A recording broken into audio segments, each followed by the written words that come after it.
Monsieur le président, monsieur le ministre, mes chers collègues, je ne voudrais pas gâcher la fête, mais je vais exprimer un point de vue un peu différent que ceux que je viens d'entendre.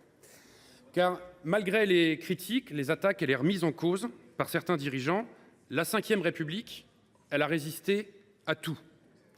Depuis 60 ans, elle permet de dégager des majorités, d'avoir des alternances et au pays de fonctionner. Et pourtant, la Constitution, elle a été mise à rude épreuve. La cohabitation, qui n'était pas prévue au début, le quinquennat, des gouvernements à majorité relative, voire très relative. Mais elle a en elle les ressources et les outils qui lui permettent de tenir. Depuis la dissolution de juillet dernier, nous sommes dans une situation inédite, complexe, et le jour où je parle, incertaine. Et c'est à ce moment que revient le sujet de la proportionnelle aux élections législatives. Vous me permettrez une première remarque. Il faut se méfier de ce qui paraît évident, des fausses bonnes idées qui soi-disant font bien, qui plaisent à l'opinion, mais qui à la fin modifient en profondeur nos institutions et qui posent question quelques années après. Regardons le sujet de la fin du cumul des mandats. Tout le monde trouvait ça formidable. Aujourd'hui, beaucoup s'accordent à dire que c'était une erreur et qu'il faut la corriger. La fin du septennat.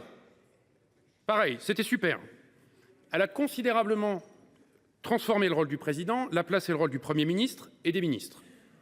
On peut parler de l'introduction de la proportionnelle aux législatives de 86, qui n'avait visiblement pas emporté l'adhésion générale, puisque quelques mois après, nous sommes revenus au scrutin uninominal majoritaire. La proposition de résolution dont nous parlons est un peu vague. Il faudrait nous en dire plus. Quelle proportionnelle ? Départementale ? Régionale ? Nationale ? Un tour ? Deux tours ? Effet majoritaire ? Il existe autant de combinaisons possibles que pour tomber sur les bons chiffres du loto. Les dernières élections ont mis en évidence des fractures territoriales qui se creusent depuis des années entre les campagnes, les banlieues, les centres-villes. On pourrait d'ailleurs résumer ça en une formule. Dis-moi où tu habites, je te dirai ce que tu votes. Si on vit dans le même pays, on ne partage pas et plus les mêmes réalités. Et ces fractures, elles expliquent en partie les résultats de juillet dernier. Et nous avons une assemblée représentative plus qu'elle ne l'a jamais été. Quel résultat ?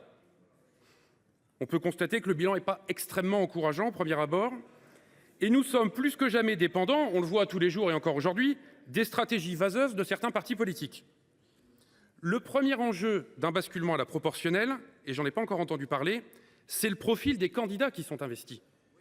Le non-cumul a déjà fait du mal, mais alors là, ça pourrait être le coup de grâce. Je veux dire, pour éloigner l'électeur du député et le député des préoccupations de terrain.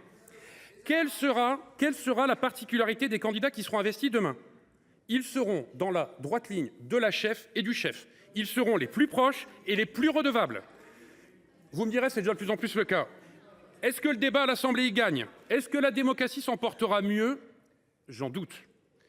Un mot sur l'intérêt que cela pourrait susciter chez les électeurs. Quand on observe chez nos voisins, rien ne prouve que les taux de participation sont plus importants et même, on vérifie souvent le contraire. Ce sujet, il nécessite du temps, du débat, de l'apaisement. Et je ne suis pas certain que les conditions politiques soient absolument réunies en ce moment. Essayons déjà les uns et les autres de nous atteler à trouver les conditions possibles pour que les prochains mois soient utiles aux Français. Vous l'aurez compris, une grande partie du groupe Les Indépendants voteront contre cette PPR. Je vous remercie de votre attention.